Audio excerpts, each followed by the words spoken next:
And for the first time with our new host, City Pages, thanks for tuning in to Back to the City Minneapolis Music Conversation. I'm your host, Simon Calder, and for the last year, I've been hosting 150 or so hours of local music interviews as Back to the City on SciNetRadio.com and through Undercurrent, Minneapolis. Back to the City is now becoming a fortnightly occurrence through City Pages, which is a very British way of saying that it will be published every other week through the City Pages website. Accompanying this first episode, I've written a piece reflecting on some highlights of the first 4 seasons of Back to the City. The first guest on the first show was Mark Mallman, who was then launching his Kickstarter campaign for the album The End Is Not The End, which certainly made my top 5 year-end list for City Pages. What better way to kick off our City Pages series than with Mark, who is now working on a book, which he'll talk a little bit about, preparing to play his Peace on Earth holiday show at Ice House this coming Saturday. We're going to be talking about both of those things, but also taking a journey through Mark's entire back catalogue in a special double-length episode, 2 hours long. Over the 2 episodes, we'll be touching on everything from the social and psychological significance of performers' personae, especially in relation, of course, to Mark's Invincible Criminal and Mr. Serious characters. Also, Mark's stripping away of such personae in his last 2 albums, Double Silhouette and The End Is Not The End. And of course, his Peace on Earth holiday show, which is going to include special guests, including friends of Back to the City, Season 2 co-host Lydia Liza and Josiah Lemansky performing Baby It's Cold Outside, their new version of. Venus the Mars will be the Bowie to Mallman's Bing at the show, and Maggie Morrison is among the other guests joining Mark for a cover of Imagine, which we will be talking about in these episodes. In this first of 2 parts, we'll be focusing mainly on Between the Devil and Middle Sea, which Mark highlights as one of his proudest moments, also Mr. Serious and The Holiday Show. And in the second hour, we'll be focusing on the Invincible Criminal record, on Double Silhouette and The End Is Not The End, and some deeper cuts from the earlier records, including Proof Is What You Get, We Only Have Each Other in the Night, and others from The Red Bedroom. We'll be closing with a focus on, of course, the song Minneapolis, which, as you can hear, has served as our Back to the City theme song for some 50 or so shows and counting. It's been very nice to make your acquaintance. I hope you'll both join me in the future and enjoy reading about and listening to perhaps some of the highlights from the existing episodes, which are on mixcloud.com/Simon-Calder, just like this one. Without any further ado, let's get started. I'm very pleased to invite Mark Mallman into the studio.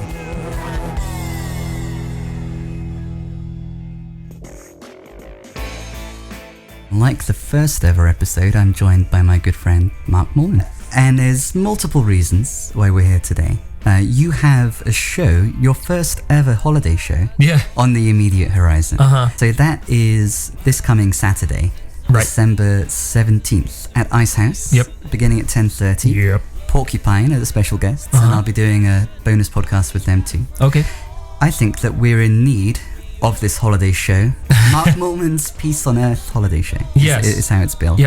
And it says on the Facebook event, it's sure to bring a smile to your face and a fire in your heart.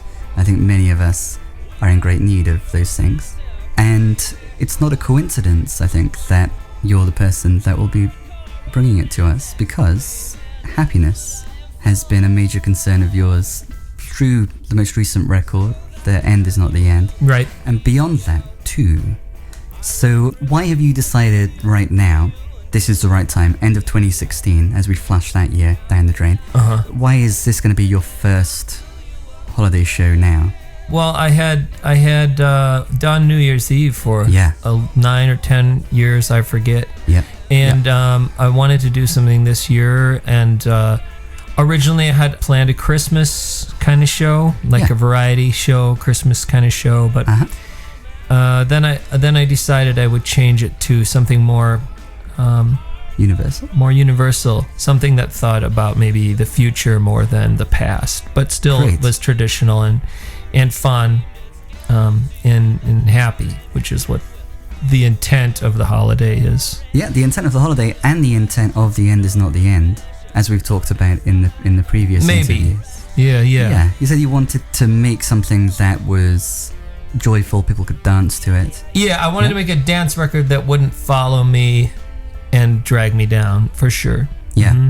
And it's kind of reflecting on happiness, on the nature of happiness. I think even in the record. That record was my first excursion yeah. into the power of positive songs, right. And the kind of the mystical nature of music, mm-hmm. the potency of it, and I'm still trying to assess where chords and lyrics can steer our minds.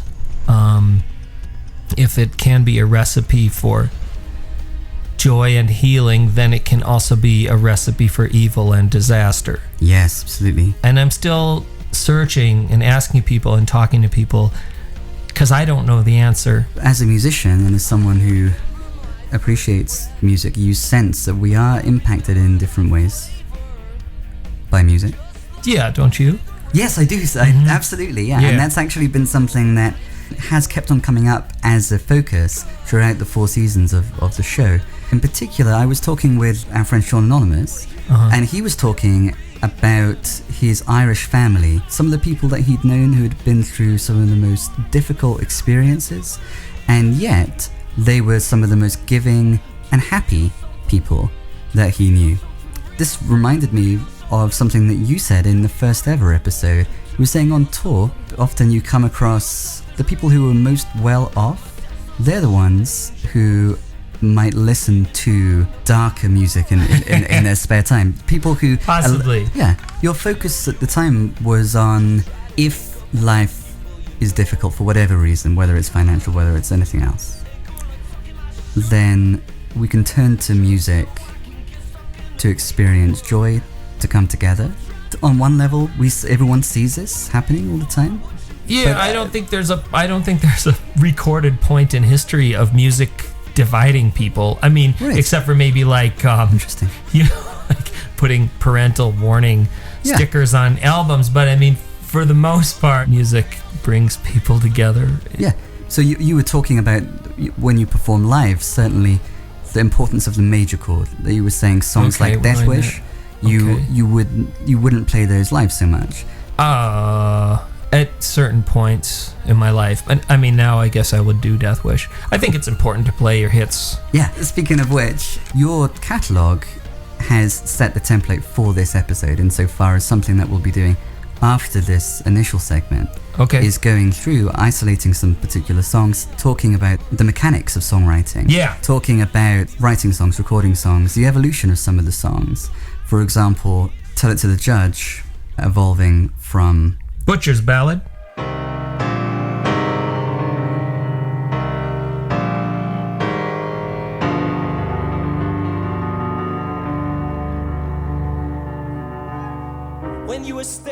I wrote that song in high school, or no, in college. It was called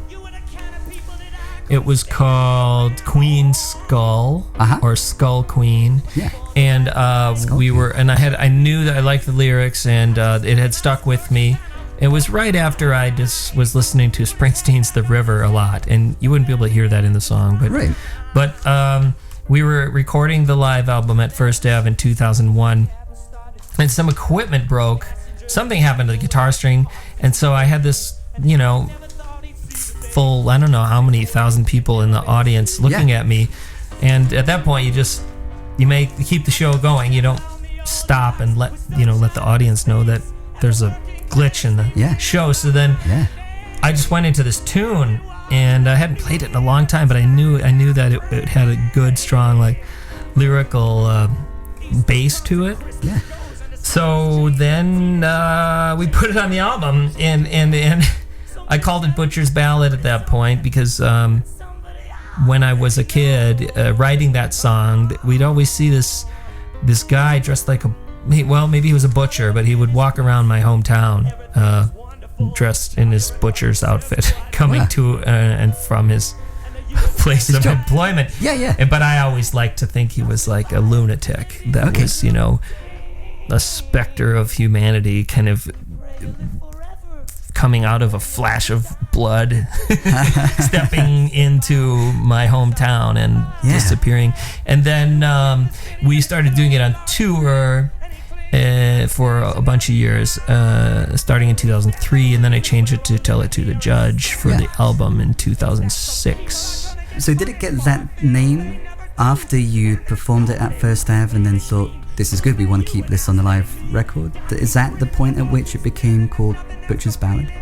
That song's always really spoke to people, and for me, it's been more of a song that I just kind of follow its lead. Yeah.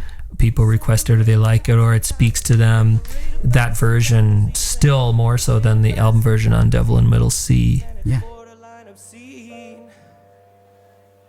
And it was just about 7:30 this morning. I saw a rabbit get run over by a sedan. And he shaked and he shakes and he shivered until he got run over again.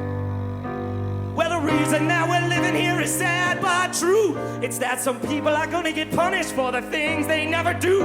And there's nobody who's completely clean. You'll stay you and I'll stay me. God keeps grinning and the world keeps spinning, and there's nothing that's completely free. Yeah, we're all here for a limited time. We got nothing, we're all 10 cents short of a dime, and we slip and fall to pieces when we make our final scene. It's that the rate of passing time is even. The rate of passing time is even. Man, it's borderline obscene.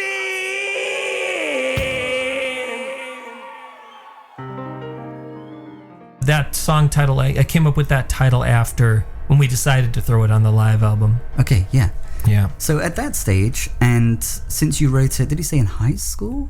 Yeah, most of it. I mean, it's different. The lyrics are different, but the roadmap is there. Yeah. So by the time you perform it in the main room, that time on the piano, there are the 3 verses, I think, that remain in the song Tell It to the Judge on Between the Devil and Middle C.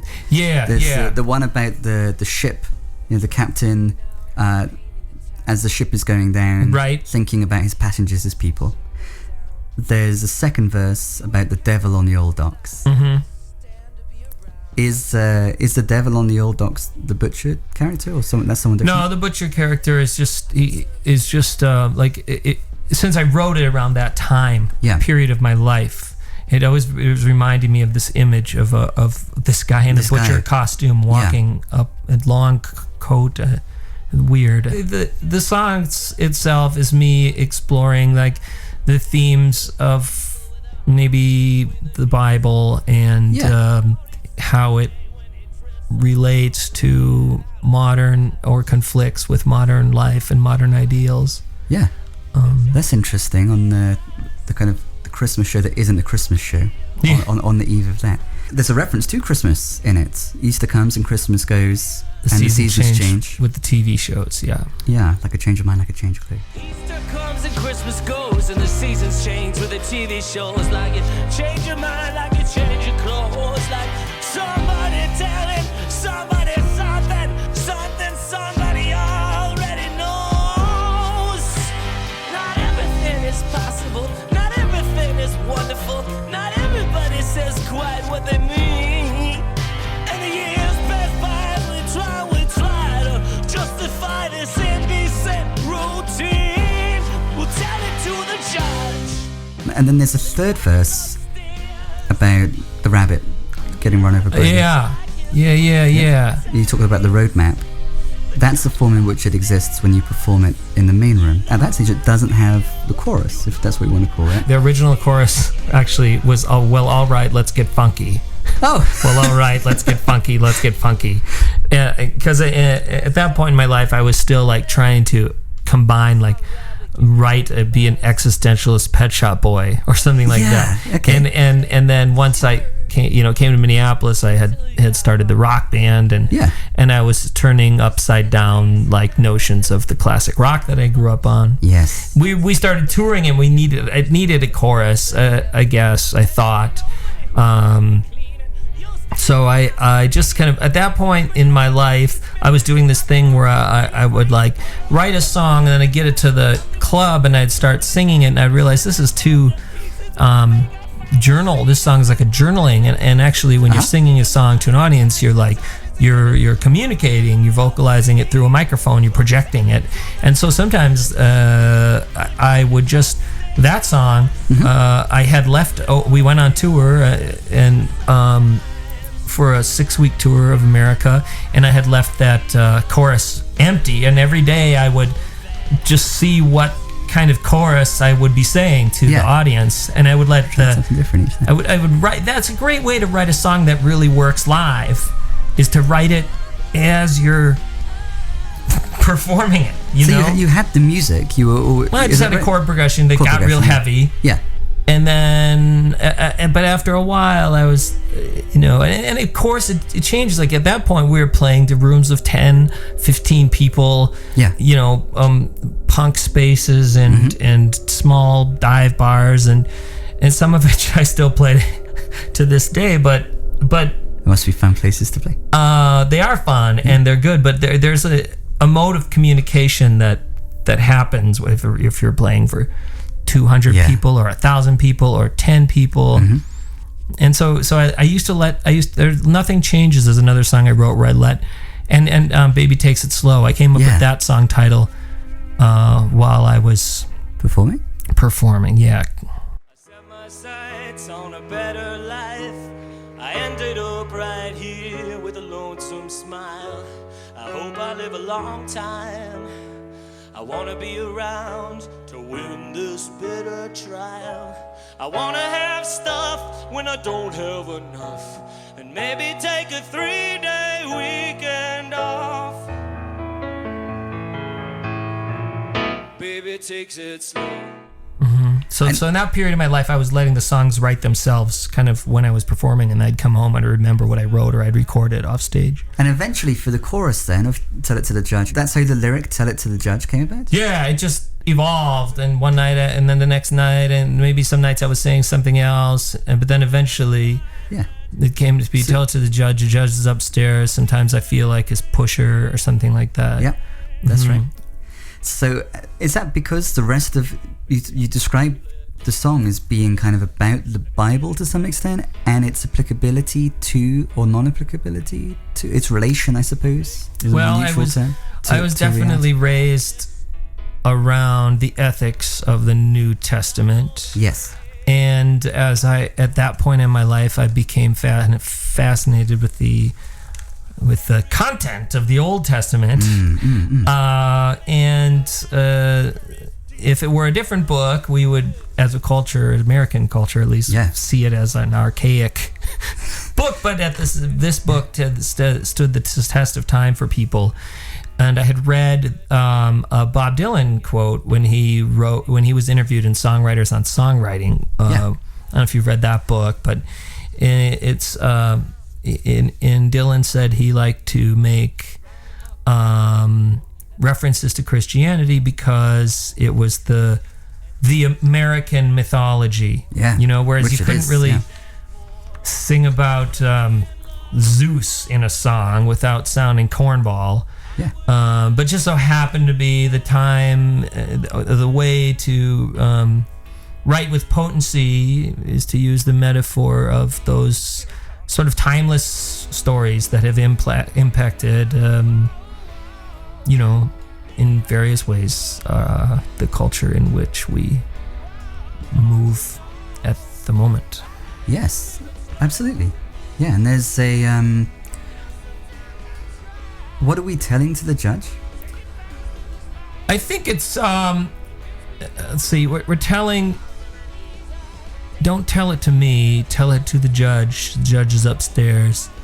I think it's... I am kind of in the verses being this person who's observing a kind of a cultural collapse, which is actually just a manifestation of my own of the character of the first person's own fear of a collapse.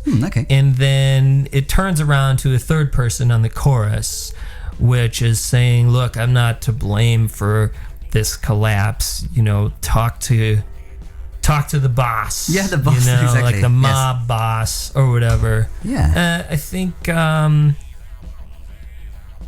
Yeah, I think that's where it was. Those chords were bringing out. I had a lot of confusion and questioning at that point in my life about these things that I was raised around. Yes. And beliefs that I had.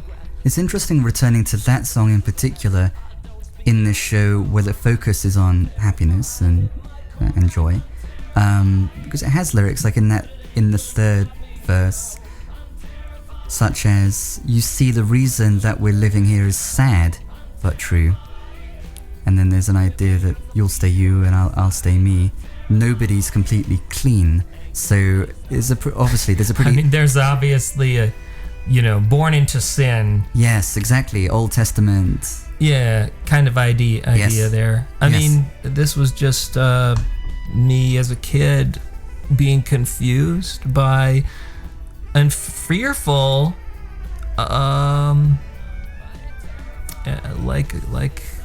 like I was told to be. Yeah. Being fearful, as the culture was telling me. But maybe the culture, but I mean, I don't want to get too heavy onto the. But the chords are minor. They're minor chords, and a minor chord is gonna really pull out a dark lyric. The chord is the voice. The chord is the conscience of the lyric. Yeah. Mm-hmm. So if I say to you, "Happy birthday" under a minor chord, the conscience is very sarcastic and dark, and I know it's not sincere. Would that have been how "Let's Get Funky" would have been, had that remained the chorus vocal? I was still exploring what my voice was at the time. Yeah. Mm-hmm. Yeah. The song ends, "Now you know how I feel." So it seems like it's a kind of a testimony. Isn't it? Now you know how I feel. Now you know that I do. That I do. Yes. That I do. Yeah. The character in that song it's not really totally at that point when it got to the album version. Yeah. It was so far removed from me as Mark, as a guy that had to wash the dishes in his house and make sure the van was ready for tour as the guy. Yeah. This song was its own character, like a lot of my songs are. Mm-hmm. And by that point, he was definitely like Mr. Serious. The character was kind of born already, and he was existing, and it was much easier for me to speak in dramatic volume. Yes. So that character in that song, and a lot of my songs, is like this kind of zombie preacher, Yeah. The Mr. Serious is a zombie preacher, yeah? Mm-hmm. Yeah, he's a monstrous human being, you know? Not unlike maybe Eminem versus Marshall Mathers. Yeah, and it's almost like it's that voice telling the younger teenage songwriter to tell it to the judge. Is that maybe are the voices speaking to one another? No, tell it to the judge is me talking to an audience. That's how it was written. Yeah. So let's quickly talk about when you're making Between the Devil and Middle C then, and you have this song and the treatment of the song. I mean, can you remember much about working about any of the production decisions with this particular song? Well, with that particular album, we had just come out of Mr. Serious when Mr. Serious was my first bigger label record for a national label. Yeah. And we had done Red Bedroom for Guilt Ridden Pop, and Paul Koldery produced it from Mission Burma, and he had also produced Warren Zevon and stuff, and Radiohead, and so he said to me, use your digital keyboard, and we did on Mr. Serious and Red Bedroom, and that was good, but I wanted to break from that because I was getting some criticism in the press at that point in my life that my albums didn't match the live show. Oh, okay. And so I've always put my albums before my live show, even though people know me as a live performer. I guess maybe that's why I have so much. So I feel so free on stage because I guess it doesn't really. It's an afterthought to me, Or it's just a totally different thing. Yeah, it's worked against me, I think, in times where I've been showcasing for labels or press where I might be a little too off the cuff. I never really took the stage too seriously, and I do in my songs, and I guess that's just who I am, and maybe I'm better suited to write musicals and have other people perform the songs. But whatever. Well, everyone. We decided we want to make this album very live. Yes. There was in Mr. Serious, it was no drum fills, hardly any toms. We mic'd everything very close. Mm-hmm. In Between the Devil and Middle C, we didn't mic the hi-hat even. It was a roomy drum sound. We used live piano that I recorded at the Old Ash and Spencer downtown Minneapolis. So it's a more filmic scope to that record.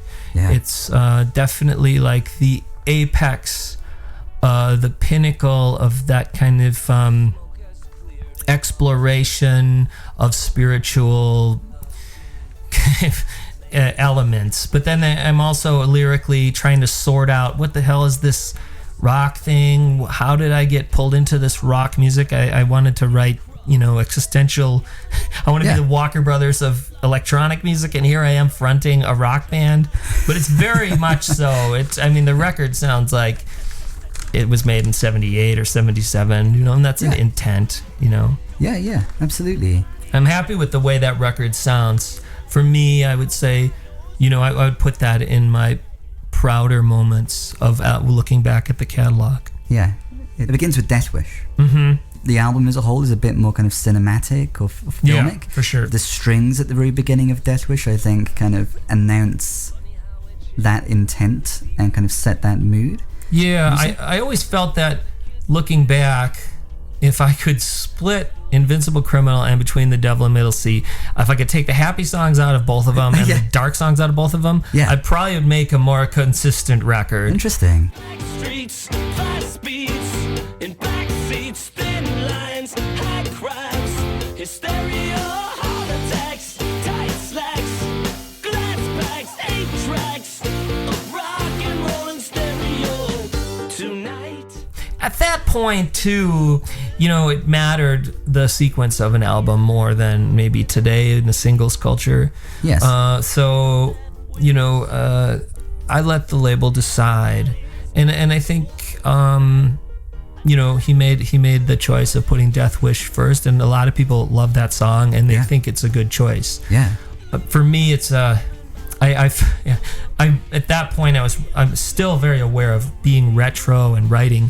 Mm-hmm. I often tell people if I was writing music in the 80s, it would sound like the 50s. When I was writing music in the 2000s, it sounded like the 70s. Mm-hmm. And at that point, I was like interested in there's this kind of comic solo artist that wasn't really exploited in a retro way in the 80s. And is like this person who's like Corey Hart or the Sunglasses at Night guy, or like Rick Springfield, maybe to an extent Graham Parker, but more so like these top 40 rock solo men that were they had tight jeans but a hard ass, and I thought it was kind of hilarious. I was like, I want to write a Rick Springfield song. And so that's where Death Wish kind of started. But I also I was inspired by this interview I read, even though I was 17 or something when Lou Reed New York album came out. I read an interview with him, and it was a poorly worded sentence, and I liked that. And he said, "I don't write music for children or kids." And I thought that was a funny way to say something, but I also was inspired by that. Even though I was a kid, a 17-year-old at the time, I was excited by Lou Reed's approach to some sophisticated themes. Death Wish is about my friend's divorce. Which is not a top 40 subject. But a lot of people really love the song. I think there's a theme in my songs when it comes to love, like Death Wish, or Do You Feel Like Breaking Up? Nobody ever died in a movie like this. Nobody ever dies in life by breaking up. And the Death Wish is kind of that song. I never had a death wish, but tonight I died a little bit. It's a very dramatic kind of, but I think when we do have a breakup, or when we do have the love gone awry, we feel this incredible earth-shattering, life-threatening force inside of us that might not be totally true. That's how it feels. That's how it feels. The dishes come tumbling down. And Death Wish is also a pretty funny movie. It's not supposed to be funny. It's a pretty campy movie from the 80s. You know, there's a movie called Death Wish. Death Wish, and it's Charles Bronson. And the movie isn't supposed to be campy. No, it's not, but it is. But it is. Yeah, it's an action movie. And you're making the conscious decision to take this serious song. It's about a friend's divorce, but it's the appropriate treatment for this song to give it the title and the feel of that kind of campy movie. Yeah. I mean, I wanted to allude to a campy movie. Yeah. There's a certain amount of camp in what I do. Yeah. And it's not intentional. It's just who I am. You made a reference to sunglasses a moment ago, and you're keeping your sunglasses on, for example. In That's like Corey Hart has his I wear my sunglasses at night kind of thing. So there's a lot of like allusion to that kind of hard-ass 80s uber macho kind of song guy in there. You know? Yeah, another way in which it's an appropriate beginning to the record, I think, is it establishes the theme of acceleration and driving. Open engines on the interstate. Is that the right lyric? Open your engines on the interstate. Yeah. Ain't it funny all the ways you can accelerate? Yeah. Yeah. It's interesting the dynamics in that song, thinking about Ain't It Funny, all the different ways you can accelerate. It, like many of the songs, develops in a really interesting way. Do you have any thoughts about the development of that? Yeah, I mean this song is not a story. Death Wish would be great for a musical because it's not something that's coming. It's a very formal song. The lyrics are referencing movies and songs from the 80s. The sound is referencing songs from the 80s. There's a straight up Tom Petty ripoff in the synthesizers. Which song? I forget the name of the song, but even a critic was even quick to point it out.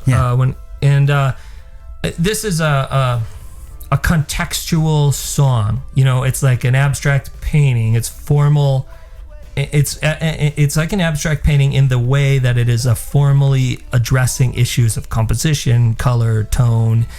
This is one of the songs where I'm trying to figure out how 80s songs worked. Interesting. So so composition seems to be particularly important. You're thinking about composition is quite meta with this song. Yeah, I highlighted it begins with the strings. I think the guitar comes in around about when there's a lyric hysteria. So the guitar isn't there to begin with. Oh no, it's not. Yeah, the band, we do it now when we do it live. We do that hysteria. I mean, there's another 80s reference. Right. I don't know when the guitar comes in. We wanted something that would build live, and then I wanted to drop the chorus to just piano so that it would be a very intimate chorus and then have some power when it came back. Yeah. It's a dark song in terms of the color of the song is dark, the tone of the song, the choice, the note choices, you know. But here is it's not a confessional type of song. The divorce is the subject matter, and it's one of my songs that's not necessarily telling you what's happening in my heart or in my life. It's one of these songs that is my mind deconstructing music and how what I'm doing, and why is this Billy Joel's The Stranger album? Why does it exist? And isn't it kind of funny when it's upside down like this? So that's why we have these significant, like the sunglasses and the no brakes, no plates, and the idea of acceleration. Yeah, and that's why I feel like it should have gone later in the album, because it kind of makes a statement about the album, where there's only a few other songs in the album where I'm like making... I mean, that song's almost a cover song of a song that doesn't exist, right. You know? I see how you mean. Whereas the song is called Turn On the Century, which has the title of the album, Between the Devil and Middle Sea, in it. And fans often call that song Between the Devil and Middle Sea. Yeah. That's more of a tune that like is coming from my life and being happy and trying to find my place in the modern world. Yeah. You know, that's more confessional. I would have liked to open the album with that, but you know, the artist isn't always maybe correct. How about the bridge in Death Wish? Whenever I come downtown and I throw my weight around, and that seems to point forwards to Knockout. With for sure. I mean, there was like a boxing reference, you know, at that point. Again, it's like exploring ideas of masculinity, like machismo, that these 80s songwriters had that is kind of like lost in the 21st century. And kind of over the top and funny to me. But here's this kind of tough dude that is like, you know, he's coming downtown, he wants to get in a fight because he's trying to process his divorce. Right. And that's the one way in which that character would do it, you know. And then when you play it live, you become that guy, and it does work when you're in some shitty roadhouse in Alabama playing for bikers or whatever, which we were doing at that time, you know, the 60, 70 people, 100 people maybe, and we were you know, it would get bigger when we were in Denver and stuff, and LA, we'd get, you know, a good crowd, but sometimes we'd be in a real live roadhouse, and those songs worked really well. Might have saved me from getting beat up. Right. So is there an alternative reality then where there are these, instead of Between the Devil and Middle Sea and Invincible Criminal, we have these two records, maybe one begins with Death Wish, the dark one, and then Turn On of the Century perhaps could be the opening track of the brighter one? Because that's one of the brighter tracks. There could be an alternate reality, but I mean, every song is an alternate reality if you think about it, but I mean, you can just, if you want, you can make, you know, I could do it on Spotify, make my own playlist to hear it. I don't really listen to my old material much.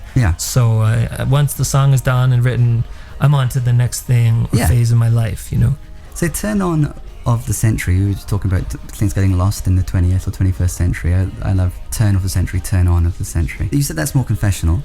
Yeah, so let's focus on that song for a bit. Is it the character, like the Mr. Serious character, would it be an introduction to that, or is it you? It's me. It's you. Yeah. For how many of your songs is that the case? I think at that point in my life I was pretty confused because I had developed this character that worked really well on the road. You're playing in kind of hard places with hard people, and you're trying to win them over, and they're kind of loud and drunk, and it's and so you, maybe it's a defense mechanism to become this kind of macho fake guy, but it's like way terrain. But I think there was this Mr. Serious character that took off, and at that point in my life I was playing with him in a safe way. A man is like a rattlesnake, his forking tongue conceals his fate. Slices of me and my persona come out, but it's very much there's a hard wall between my true feelings and what comes on that record. You know, which was completely obliterated by the time I got to The End Is Not the End. Right, which is you. That's me. You know, and in certain ways, electric guitars, and you know, because when I came to Minneapolis, I played piano, and I started playing electric guitar. I wrote my first album on guitar, and I was gonna start playing guitar, and Travis Raymond said, "No, you should play piano because nobody does it." That was a really smart move. To play keyboards and piano live. It definitely made me a better piano player. But you know, at that point, you kind of it felt like I needed to have electric guitar in the band. And it felt good for me to hear that piercing distortion, like slowly destroying my hearing. It felt good to be self-destructive, and I think electric guitar can really. It's a soundtrack. It can really exemplify a self-destruction or destruction. It's a good way. I mean, distortion is the power of electric guitar, you know?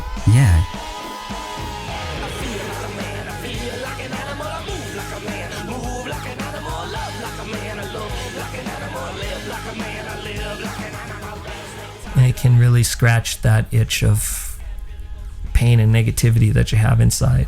So there's a lot of electric guitar that comes in on that. That record might be the peak of distorted electric guitar. Now that I think about it, this album, Between the Devil and Middle Sea. It's interesting in Turn On of the Century because you've already, of course, you already have the song True Love, and there, you know, there's the lyric, the emphasis on all my life there being one thing. I just find it interesting to kind of compare that lyric to the confessional. You're reflecting about being behind the wheel reflecting on the many destinations of a one-track heart. What's the significance of that lyric for you in this small confessional song? Well, we were touring all the time at that point. Behind that album, once Mr. Serious came out till 2011 was 6 months a year probably. Yeah. And so my life was different. When I wrote True Love, it was probably 2003, and I was still writing off like the theme of emptiness and loss in the red bedroom. Yeah. And the idea behind true love is a person who hasn't found true love, and he wants it, and he all his life that's all he has ever wanted. He has the idea of it and the desire for it. And that was my desire, but I think maybe it was in a prescribed kind of American way.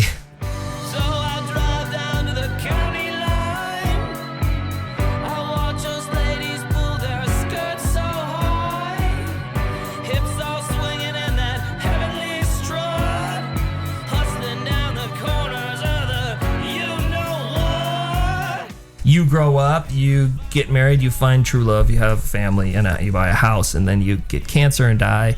And I think that's kind of was still in my brain when I was writing True Love. And then once I get to Between Devil and Middle Sea, I'm touring a lot, and I realized there's this great country. I'd been touring for 4 years before then, 3 or 4 or something, America. But really, I was entrenched in touring at this point. Not as much as I still wish I could be, but... So yeah, the road was just part of it, And you're kind of many destinations of a one track. So you're kind of falling in love with America. Is that for sure more part of what you're saying? Yeah? For sure. Yeah. Realizing that the heart isn't like just romantic, in a person to person way, but in the romance of travel, the romance of mountains and oceans and cities and fans. Yeah. So let's look back to True Love then. And it's interesting, you were saying then you're saying now you feel that you were more in your head at the time, but of course it has the lyric, I'm picking up vibrations, I can feel it in my blood, which reminded me of, we were talking before on the bonus podcast for the first show about a man with music instead of blood, and you were saying sometimes you feel like you have music instead of blood, because it's like it vibrates in you and it gives you, that's what gives you life, like the music is what gives you life. So we get a sense of that already. I'm picking up vibrations, I can feel it in my blood. What do you think of that lyric now, looking back at the song, thinking the song is coming from a more kind of more from the head? That, with songs that rhyme, it's pretty difficult to isolate one lyric, right? Because it's interdependent upon the lyric which it rhymes with. So in that lyric, it's, I'm picking up vibrations, I can hear it in my blood. Yep. I think I died of dehydration while I was waiting on the flood. So the flood is obviously the Great Flood, the 40 Days and 40 Nights kind of reference. Waiting, I'm waiting for like peace to come to my heart. I'm waiting for something. So he feels like he's on the edge in this song. Right. He feels like he's on the edge of discovering love. Yes. But the song came from, we used to do this song called Traveling High, which is from the Red Bedroom. At the end of Traveling High, we would extend it and we extend it and we extend it, and I'd go on these long rants about things that I love. And I would always end it with just screaming true love, true love.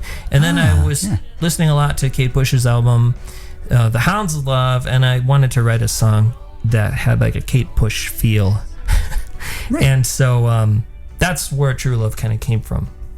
And then the real like juice of that song is like suspending the tonic, the 1 and 5 of the tonic over the changing chords from B minor to A, B minor, A, D, with a D suspended over it. The guitar's going ding ding ding ding, the guitar ding ding ding, like that, and the chords are changing dung dung dung dung dung. Then they're changing over it, and it creates this tension that's it's pretty rewarding, Yes, the sense of waiting. We're waiting for the flood. perhaps. Coldplay does it a lot, but this was before Coldplay. Yeah. Yeah. Not that I invented their technique, but cool. So is that very so? I could have. That's very specific. Yes. Is that very specific to True Love? Is that the Suspending? one? Yeah. Are you doing that in other songs? I don't know. I'd have to go back and check. It's kind of a trick.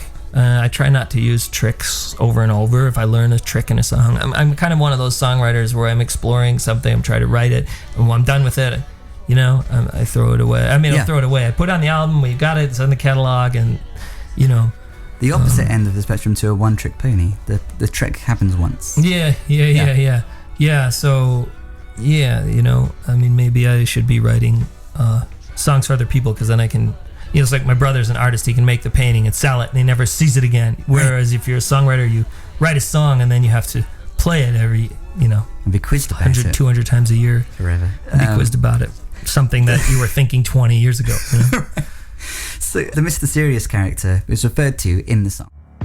They call me Mr. Serious, but I got so many dreams.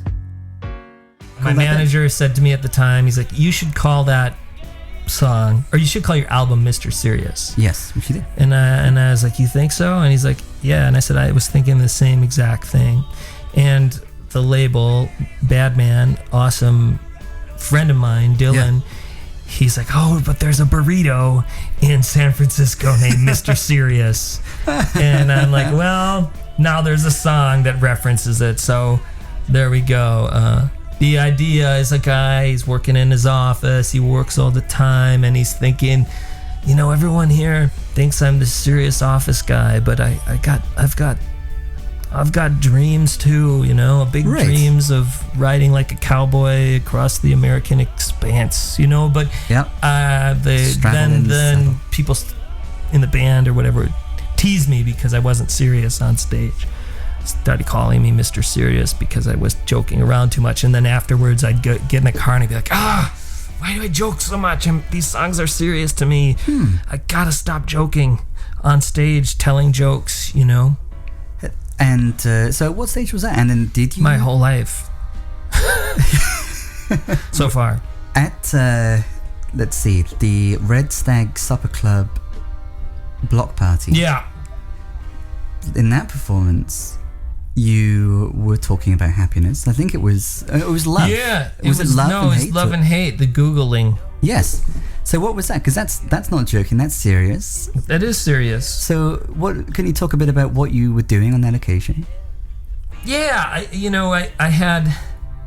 Sometimes I don't stick to the song, and that was an occasion where I'm singing, and then I start thinking about, this thing that happened to me this week, I want to tell everybody. Yeah.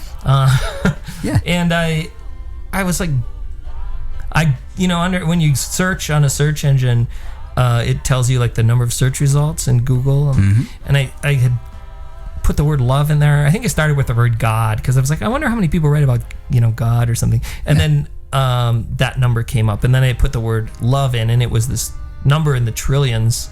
Yeah. And then I put the word hate in, and it was a tenth of that. Yeah. And I was like, wow, Google just crawled the internet and found 10 times more instances of the word love than of the word hate. Yes. And I think that it gave me like this kind of idea that maybe we're biased towards our fear when we look at the overall scope of the world. When we're talking about the state of the planet. Maybe, or just the internet. If the internet is truly reflecting the conscience of the human mind, the consciousness of the human mind, then maybe, I don't know, maybe things are good. But that's really hard to say to someone who's like got a broken leg, isn't laying on the street because they just got hit by a bus, and you say to them, hey, things are good. If you look at the big picture, It's like the guy on the street or the woman on the street who just got hit by a bus is like, my leg's broke, dude. I'm sorry, but the world is a small picture right now. Right. So... And we create our own heaven and hell, so to speak, when our legs aren't being broken, when terrible things aren't happening to us. When terrible things aren't happening to us. Yeah. We create our own heaven and hell. And that's really where I'm learning about music's potency and how you can one can steer the mind. Yeah. You know, maybe if you're in this place where your legs aren't being broken, yes, then you can really have a lot of freedom to enjoy some of the Joy Division's catalog, which I have spent years listening to. Yes. Or Trent Reznor's stuff, you know. But when your legs are being broken, you got to put the Bob Marley on and stuff, because it's just, personally, I can't take it, you know. So I'm interested in where maybe the Bob Marley's a bad, you know. No, it's good. There's a lot of political overtones in that. There's some darkness in that too, but it's difficult. I think though that a happy song, for instance, like Pharrell's "Happy," which is to some people an obnoxiously happy song, an annoying song to some people. It really does work. It does. It does work, and it's crazy that way. It's medicinal, that song. Yeah. You know, again, going back to the metaphor of feeling the vibrations, feeling like music in the blood is like the life force. And in particular, the idea of vibration and different vibrations. Right. And different frequencies. Right. Yeah. That's interesting. That's interesting. Yeah. What you're saying. There's a definitely like kind of a different vocabulary for life, like kind of in how do I want to say this, in a holistic way. We're talking about frequencies and vibrations, which, you know, can parlay themselves into a musical discourse, right? Absolutely, not coincidentally. Or coincidentally. I don't know. You'd have to ask Nikolai Tesla that question. Yeah, right. You know, because he definitely experienced dreams about his dead mother. Yeah. On the same frequency, and he definitely experienced, you know, radio in a you know, Marconi plays a mambo kind of way, frequencies transmitting. Yeah. So that's an interesting analogy or correlation. Yeah, because you're thinking about happiness, and so what do you?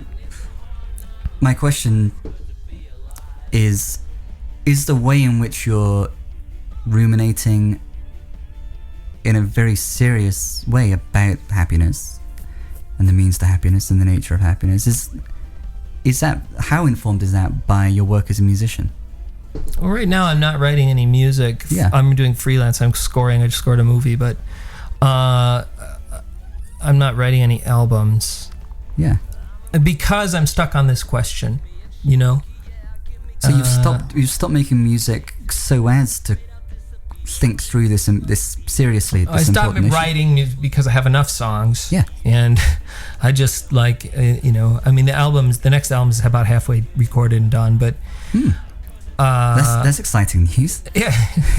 At the current moment, I'm thinking about happiness. Yes. And how can I become happier without what tools can I use in my immediate surroundings to help turbo boost me out of a pit of anxiety and frustration.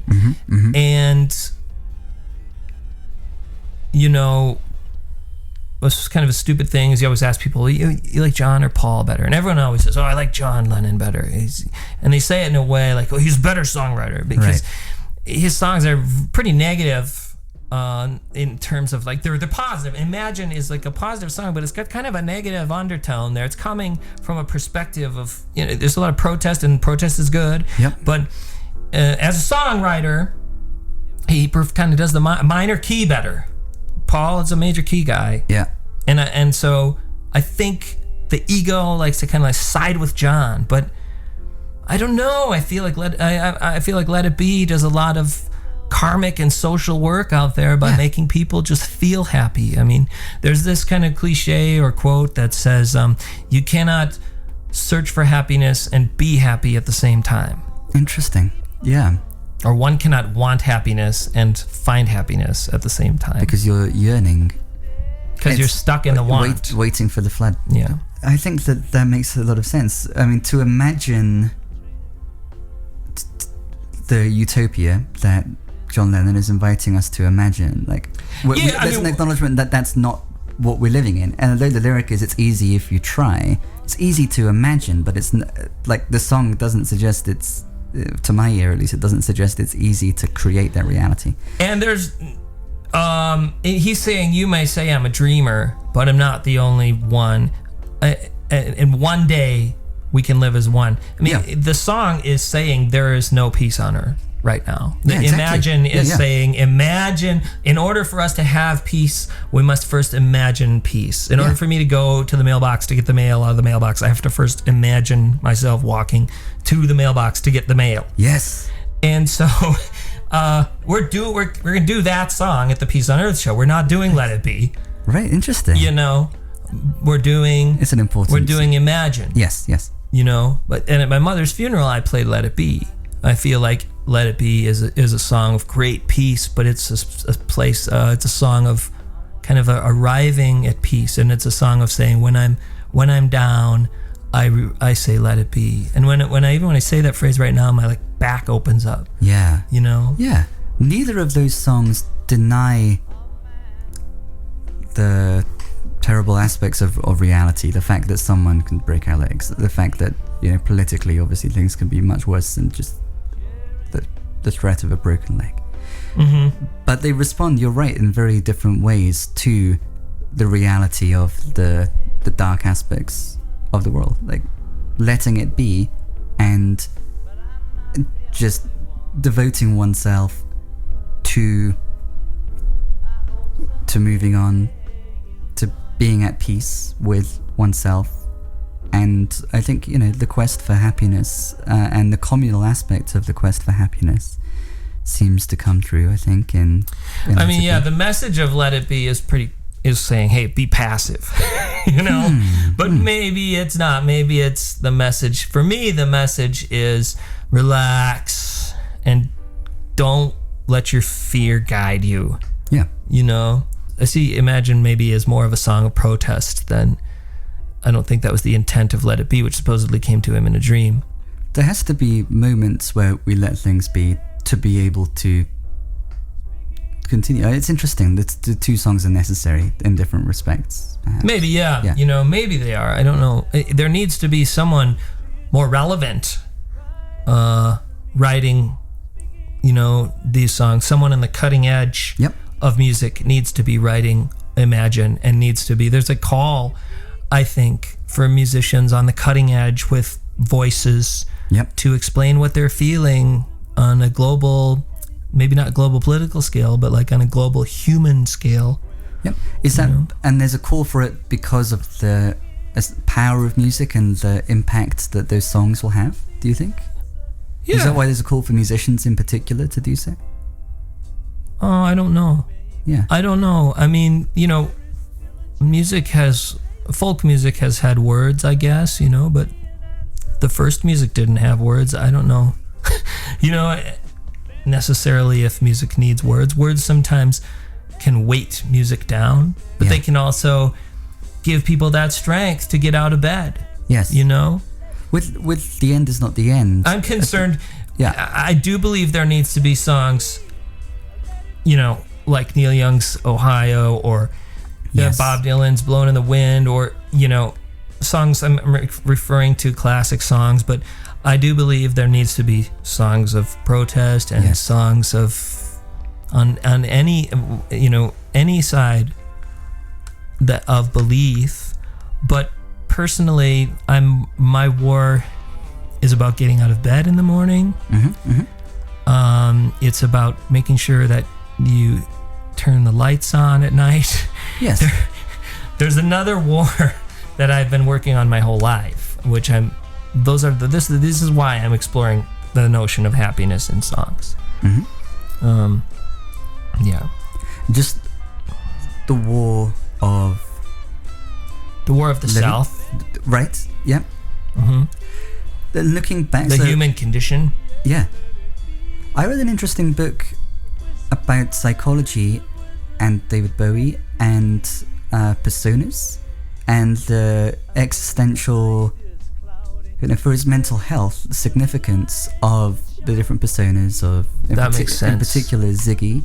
The book is called something like Ziggy Up yourself, and it's a really good book. It's put in the name. Yeah, if you're a songwriter and you write a persona song, you end up speaking from truth, but you can allow yourself a lot more freedom to say things that Simon Calder might not say. Yeah. But Mr. Hoo-Ha, which is now your new persona, thank you. He might having difficulty naming him. Say that's cool.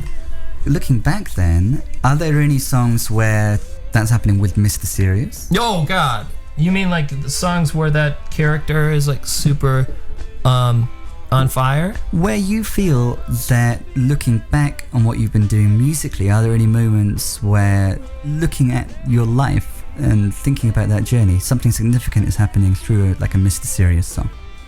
And that is the question with which we will launch into part 2 of this pilot City Pages episode of Back to the City, Minneapolis Music Conversation. That's available on the City Pages website right now. I've been your host, Simon Calder. Thank you very much for listening.